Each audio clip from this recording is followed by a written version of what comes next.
Hello everyone, welcome to the Lord of the Coins. Today we will be going over the second part in our series of mastering price action. Mastering price action will allow you to understand how the market moves, while giving you a really good feel for its ebb and flow. This knowledge will help you easily identify areas of interest so that you may accurately and precisely plan your own trades. The concepts that I'm about to teach you is exactly how I managed to have over an 80% win rate trading the markets. But before we get started, I want to give a quick shout out to my Discord, as the document for mastering price action is available here, absolutely free, alongside a great community of like-minded people. I also do real-time trade callouts, just like these. We do 1 to 10k challenges, daily market updates, and more. So make sure to join and check it out. The second part in our series is market structure. Market structure is a framework or structure that any given market is currently trading in. Market structure can help you understand the behavior, condition, and current flow of the market. It highlights key levels, swing highs, and swing lows. To understand market structure, it is important to understand which direction the market is trending in and identify its momentum. We will go over some examples of market structure. In a bullish market structure, you're consistently setting higher highs and higher lows, thus setting the trend upwards. In a bearish market structure, you're doing the opposite. You're setting lower lows and lower highs, setting the trend downwards. A sideways market structure, also known as a range, is a horizontal movement of price, shown by relatively equal highs and relatively equal lows. So first we'll go over what exactly is a swing high and what is a swing low. In this chart here, this is our swing high because it is the highest point before a major pullback. And here, this is our swing low because it is the lowest point before a reversal. This candle here closes above the swing high, confirming that we have a break of structure.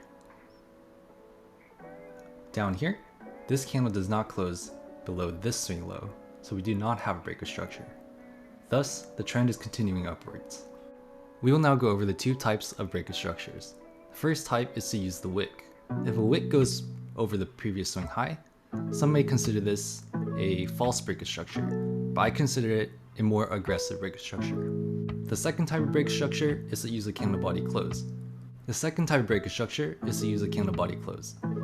Using a candle body close is known as a true break of structure. This is because it is a safer choice overall.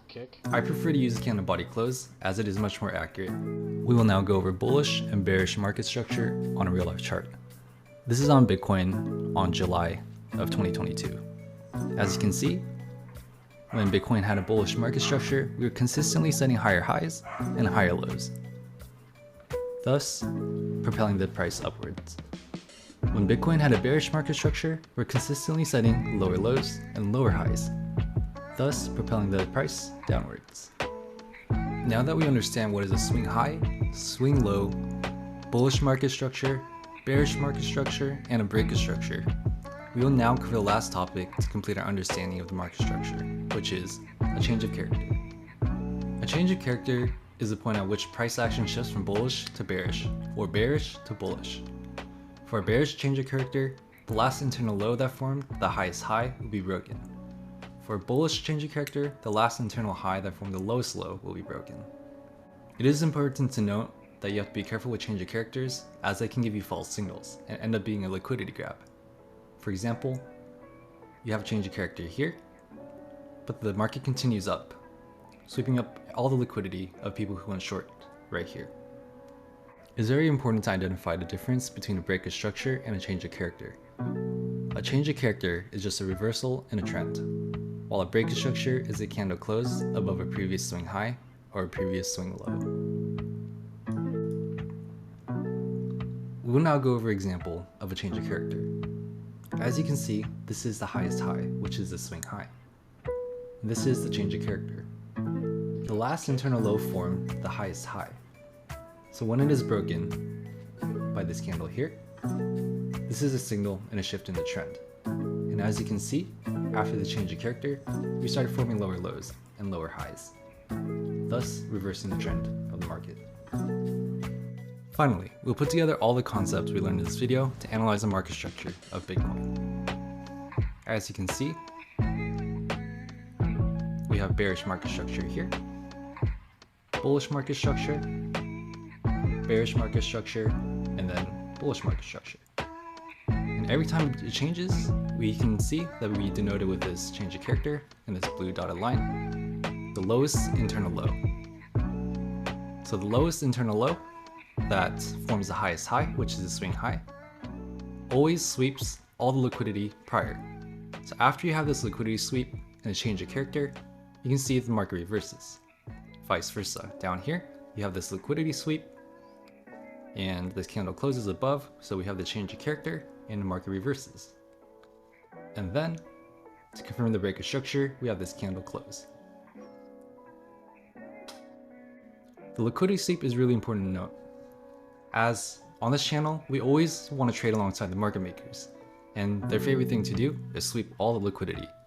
So when you see this, always know that liquidity will be swept, so when you're planning your entries into trades too, always keep that in mind. For example, if you're trying to go short here and you place your stop loss right here. So for example, you place your stop loss right here and you enter it here, you get swept out by the market makers.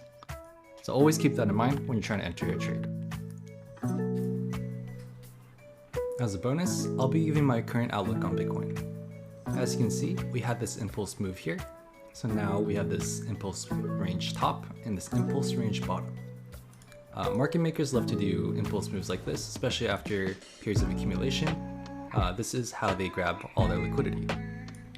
So they grabbed all the stop losses here and all the stop losses here. So pretty much everything was grabbed on this impulse move. So now that the board was wiped clean by the market makers, we now have a general idea where the market is going, right? So usually after these impulse moves, the market will range between the impulse top and the impulse bottom. And as you can see, currently we have this wick down, getting all the liquidity again from everything below. So now that I'm inclined,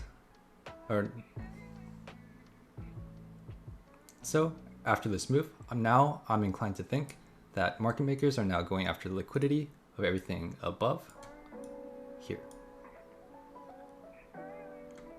So if I were to give my outlook on Bitcoin here, for the short term, I can see that we do have a fair value gap right here, which is a great magnet for price action to go to, as the markets run on liquidity and these gaps of liquidity always want to be filled. So if I were to look right now, we see that we have a lot of relatively equal highs right here. We'll mark that out as relatively equal highs. We'll mark the liquidity out right here as buy stop liquidity. So if I were to just give a really quick outlook on a trade that I would be looking for on Bitcoin, it would be for Bitcoin to range up here, fill this gap, and then come down. The reason I believe it will come down is because after it wipes out all this liquidity and fill this gap, it'll hit this 1 hour order block right here. And I believe after it fills this order block, we'll be ranging back down. And this is because a lot of times after impulse moves like this, Bitcoin is always going to set lower highs and higher lows. So Bitcoin is going to kind of form this type of pattern, and then once it consolidates enough, we'll have another impulse move.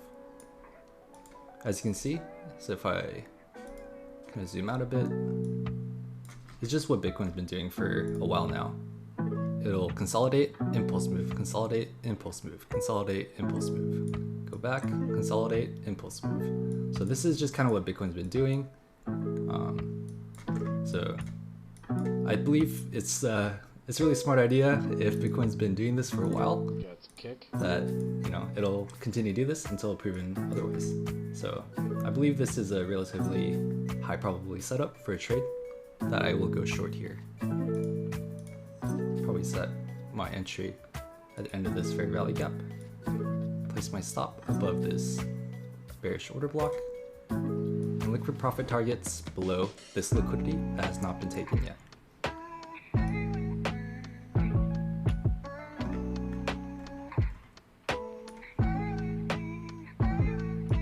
Thank you everyone for sticking around. If you enjoy this content, please leave a like, a subscribe, and ring the notification bell, as it helps out my channel a lot.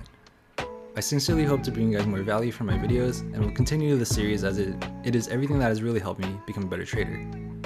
So thank you again, and see you guys next time.